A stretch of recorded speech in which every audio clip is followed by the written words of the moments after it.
और जो नेता यूं पढ़े लिखे नहीं होते वो फिर बोलते वैसे जनता का कल्याण करेंगे, एक एक योजना को जनता तक पहुंचा देंगे। मोदी जी का सपना है भारत को 2050 तक विश्व शक्ति बनाना। हम पहले भी विश्व गुरु थे, अब भी विश्व गुरु बन जाएंगे। जल पानी की कोई समस्या नहीं रहेगी। अरे सर, जल पानी एक ही होता। हाँ, बिजली की भी कोई समस्या नहीं रहेगी।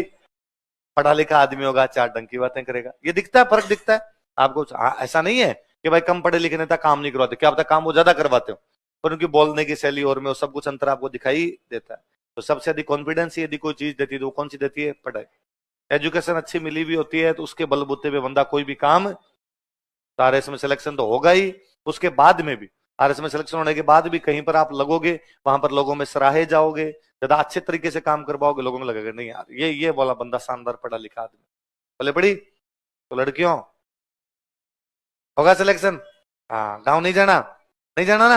हाँ, गांव जाके क्या करना है, वापस गांव वहीं पड़ा है, आगे थोड़ी सरक रहा है कि आगे सरक जाएगा गांव। और पाकिस्तान में थोड़ी जाने से रहा, या पाकिस्तान इधर आने से थोड़ी रहा अपने।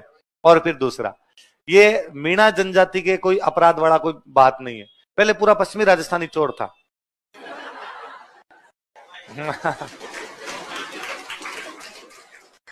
और इसमें पश्चिमी राजस्थान की कोई बात नहीं है। रेगिस्तान में रहने वाले लोग हमेशा चोर हुए। जो रेगिस्तान के अंदर, पूरे अमेरिका के रेगिस्तान में रहते थे वो डाकू थे, ऑस्ट्रेलिया के रेगिस्तान में रहते। आप तो वो आप तो क्या थोड़ा कम पढ़ते हो, पहले हम हिस्ट्री पढ़ते, संगम काल पढ़ते हो, संगम काल। तो संगम काल में वापस उसमें वो व्यवस्था थी कि रेगिस्तान में रहने वाले लोग क्या करेंगे, मैदान में रहने वाले लोग क्या करेंगे, कि मैदान में रहने वाले खेती करेंगे, समुद्र के पास रहने वाले मछली पालन करेंगे, रेगिस्तान में रहने वाले चोरियां करेंगे, लूटपाट। भाई आर्थिक संसाधन जब होंगे ही नहीं तो कुछ ना कुछ तो बंदा करेगा, पेट तो भरेगा, अपना पेट भरने का सबसे अच्छा तरीका ये होता है। और अपने पश्चिमी राजस्थान में तो डाकुओं को बुरा नहीं बताया गया है। अपने पश्चिमी राजस्थान में डाकुओं की गई तारीफें, इन डाकुओं पे लिखे हुए गाने, जब सपूत हुए थे, सपूत जो पूरे पूरे गांव का पेट पाला करते थे, वरना भूख मर जाता गांव, कहीं से चोरी चकारी करके लाते, और भले डाकू थे, अच्छे डाकू थे, ऐसा कभी नहीं खुद के घर भरे हो। मतलब मैं डाकुओं को जानता हूं, कईयों को। एक मेरे खुद के गांव में एक डाकू हुए थे ना, तो वो उनके हम खूब किस्से सुनते हैं कि वो वहां ये करके यहाँ के, पर ये भी नहीं कि उन्होंने अपना घर भर लिया और उनका घर बहुत ज्यादा अमीर रहा ना, भले आदमी थे। हमारे गांव वाले डाकू थे, ऊंट लाते बीकानेर साइड में, उधर का हम वो करते, कोई धड़ा मारते, धड़ा मार के वहां से ऊंट लेके आते। अब 10 ऊंट लाए, गांव में बांट दिए, एक तू रख ले, एक तू रख ले, एक तू, क्यों बांट दिया? अपने पास भी कभी रखने की आवश्यकता नहीं थी। यूं भी नहीं भाई केवल अपने अपने भर लेंगे, बाकियों को नहीं भरेंगे, सभी थे। तो पहले तो कई फेमस ही थे भाई, फलान जी फलान। तो हमारे गांव में तो किस्सा सुनाते नए बास वाले मीणाओं का, कि एक बार कोई हमारे गांव वाले डाकू तो बीकानेर गए हुए डाका मारने के लिए, नए बास वाले मीणा हमारे गांव पे मार गए। भाई चलता है इधर उधर। तो हुआ क्या, हमारे गांव की और आसपास के 5-7 गांव की गायें चरने के लिए जंगल में गई हुई थी। गांव के पास जंगल होते हैं, हमारे साइड में बोलते हैं जंगल को बीड़, बीड़ बीहड़, बीहड़ से हो गया बीड़। अब तो बीड़ में चरने के लिए गई हुई थी, नए बास वाले मीणा आए, सारी गायों को ले गए। शाम को गायें घर पे नहीं आई, पता लगा गाय नहीं है, गाय नहीं है, तो पता चला कि नए बास वाले मीणा ले गए। नए बास वाले मीणा अब क्या करे भाई, ले गए तो ले गए। इतने में हमारे गांव वाले डाकू 5-7 दिन बाद में आए कहीं से, ऊंट ऊंट लेके। तो गांव वालों ने कहा आप तो इधर चले गए, अपने तो गांव की सारी गायें नए बास वाले मीणा ले गए, और अपने नहीं ले गए, 7-8 गांव की ले गए। फिर हमारे गांव वाले डाकू गए नए बास जाके उनसे बातचीत की। तो मेरे दादाजी ने बड़े गर्व के साथ बताते हैं कि अपने गांव वाले डाकू गए, नए बास वाले डाकुओं से बातचीत की और अपने गांव की गायें वापस लेके आ गए। लेकिन केवल अपने गांव की गायें मिली, और किसी गांव की गायें, अपना तो स्टाफ था भाई। स्टाफ का मामला छोड़ते ना यार, इतना तो स्टाफ चल ही रहा था कि यार हम सेम काम कर रहे हैं, आप भी सेम काम कर रहे हो, इतनी तो छूट दे दी जाए। तो पहले ये था ही, ये जैसलमेर पूरा भाटियों की यूं दादागिरी थी भाई साहब। आज दिन तक पवन ऊर्जा वाले पंखे लगे, एक नहीं छोड़ा। सरकार को पवन ऊर्जा के पंखों की सुरक्षा के लिए भाटियों की नियुक्तियां करनी पड़ी। उनका गार्ड बना देंगे, प्लीज यार ये तार मत उतार के ले जाओ, पंखे मत उतार के ले जाओ। वो तो मैंने बताई होगी बात को पहले, कि मैं इधर मालीनगर रहता पहले, तो मेरे पास अपना एक स्टूडेंट रहता कोचिंग का, वो 2-3 रूम छोड़ के रहता। पर अब वो मिल जाते, हम गली में रहते थे, मिल जाते। अब वो जानकार भी हो गया, तब थोड़े बच्चे थे, नाम से सबको जानते भी थे, तो मेरे रूम भी आ जाता कई बार, कोई बुक लेने के लिए, कोई पूछने के लिए, कोई आंसर चेक करवाने के लिए, वैसे भी आ जाता।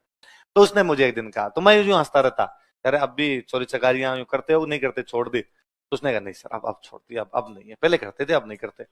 तो एक दिन उसने मुझे कहा सर देखो मैं ऐसा कोई काम नहीं करता हूं, मेरे पिताजी भी ऐसा कोई काम नहीं करते थे, दादाजी भी ऐसा कोई काम नहीं करते। पर भगवान जाने ऐसा क्यों है कि मैं आपके रूम जा आके जब बैठता हूं तो मेरे मन में आता है कि ये किताब कितने रुपए की हो सकती है।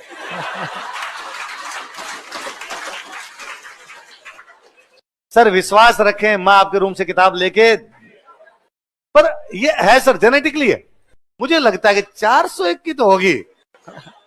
10 किताब रख रखी है सर ने, 4,000 का जुगाड़ तो किताब में मैं नहीं लेके जाऊंगा। पर सर मन में तो आती है सर, अभी तक भी कंट्रोल करना पड़ता है ऐसे। तो मैंने कहा फिर भी कभी कोई छोटी मोटी की हो तूने? उन्हें सर यूं एक की हुई है हमारी। क्या की? सर वैसे चोरी तो क्या कहोगे उसको, हम तो क्या है यूं जोधपुर से गांव की तरफ जा रहे थे तो रास्ते में जो साइन बोर्ड लगे होते हैं, पोखरण 35 किलोमीटर, फलोदी 55 किलोमीटर, रात को आंधी आई तो वो जो लोहे का साइन बोर्ड था वो थोड़ा टेढ़ा हो गया। हम भाई भाई बोलेरो लेके जा रहे थे तो हमको टेढ़ा हो रखा है, जमीन पे पड़ा है, तो हमने उसको उखाड़ के रख लिया। तो मैं यार तो वो साइन बोर्ड तो क्या काम आता कि सर, ये हमने सोचा ही नहीं था क्या काम है, लगा कुछ ना कुछ काम तो कम। तो अब फिर तुमने क्या किया उसका? तो क्या हमने खेत में ले जाके लगा दिया, पोखरण 35 किलोमीटर, फलोदी 55 किलोमीटर। इसमें ज्यादा लोड लेने की आवश्यकता, ये बाहुबलियों के काम थे भाई साहब। ये चोरी हर कोई आदमी से थोड़ी हो जाती है। वो तो क्या भाई, मेरे गांव तो पड़ता है चूरू में, इधर पापा की पोस्टिंग उधर बीकानेर साइड में हो गई। तो एक बार छुट्टियों के अंदर मैं और मम्मी वापस उधर गांव की तरफ जा रहे, तो गांव से पहले वाली जो बस थी, जो उस बस में बैठे भाई आगे ये बस गांव जाएगी। पहले होता था गांव जाते थे तो फ्रूट वगैरह लेके जाते, सब्जियां वगैरह। आजकल तो मिठाइयां चॉकलेट वगैरह टाबरों के ले जाते हैं, पहले वो था कि भाई फ्रूट लेके जाने, सब्जियां लेके जाने। तो उस गांव वाले बस में बैठे तो मम्मी ने मेरे कहा कि नीचे ये सब्जी वाली दुकान है, फ्रूट वाला दुकान है, तू इसे सब्जियां और फ्रूट लेके आ जा, बस चलने वाली है, फटाफट जल्दी से आ जाना। और मैं इधर से देख रही हूँ, अच्छी अच्छी सब्जियां छांट के लाना। मैं ठीक। मैं उन दुकान वाले भैया के पास गया, मैं शायद कोई 7वीं 8वीं में पढ़ता हूँ ऐसा कोई। मैं उनके पास गया, मैंने कहा भैया ये दो, ये दो, ये दो, जल्दी दे दो भैया, हमारी बस जाने वाली, बस जाने वाली। तो टावरों में डर लगता है बस चली जाएगी, फिर अपने पीछे रह जाएंगे। हालांकि बस पास में खड़ी, तो उस दुकानदार एकदम चिल्ला आदमी, उसने कहा अरे कौन सी बस है, कौन से गांव जाना है? मैं कहा भैया ये बस है, इस गांव जाना है।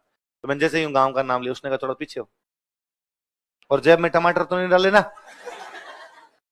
अब मुझे बड़ा अजीब लगा यार, मैं रोने बड़ा सो गया। 7वीं 8वीं के बच्चे को कहते तू चोर है और इसमें आपने चोरी नहीं की हो, झूठा इल्जाम लगाओ तो रोना जल्दी आता है। तो मैं तब तो कुछ नहीं बोला, जाड़ पीस के रह गया, क्या करता उसके सामान वामान दिया। और उसने एक दो और मजे लिए मेरे, और क्या क्या कर रखा है, पहले चोरियां की है कि नहीं की है। मैं आके बैठा तो मम्मी ने मेरे को देखा कि तू क्या हुआ था, क्या कर रहा था, तेरे को वो क्यों आंखें निकाल रहा था तू उधर, तो और रोने वाला सा हो गया था तू। तो मैं मम्मी के सामने तो फूट ही गया पूरा एकदम। मैंने कहा इसने मेरे को ये कहा, मैं मम्मी चोरी करता हूँ क्या यार, मैंने कब की चोरी दी है, मेरे करेगा टमाटर जेब में मत डाल लेना, अब थोड़ा पीछे होके खड़ा हो जा, मैं इसको चोर लगा गया। मम्मी ने सिर पे हाथ फेरा के, बेटे लोड मत ले ज्यादा, बड़ होंगे कई कांड किए मैं।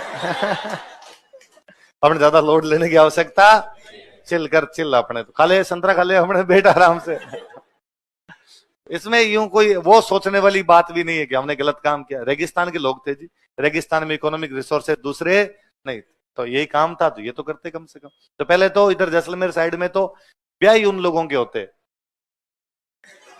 कि भाई भूखी तो नहीं मरेगी, कम से कम कमा के तो खिला देगा, वरना भाई साहब इकोनॉमिक संसाधन है नहीं, भैया मर जाएगी भूखी। इसलिए पूछते कितने, एक कहता भाई साहब 2, एक कहता 4, 4 वाले को भाई दे दो।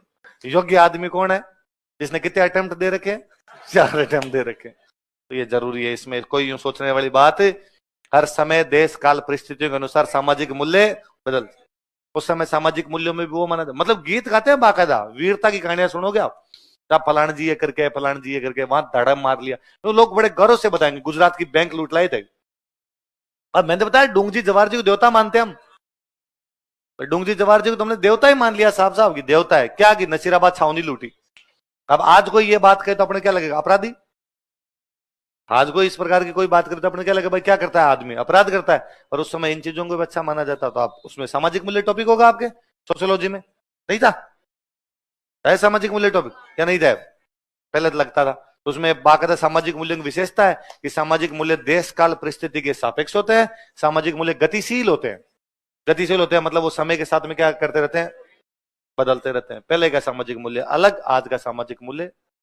पहले तो आज से कितने साल पहले ज्वाइंट फैमिली हुआ करती, सब लोग एक साथ ही रहा करते, उनमें एक आधे आदमी होता जो इस प्रकार की कमाइयां वगैरह क्या करता था, उससे पूरा चला करता था। आज वो उस टाइम सामाजिक मूल्य था कि व्यक्ति को एकल परिवार में रहना नहीं चाहिए। अब सामाजिक मूल्य एकल परिवार बढ़ा। मैं तो कहता हूँ 50 एक साल बाद में ये भी खत्म हो जाएगा। उस समय तो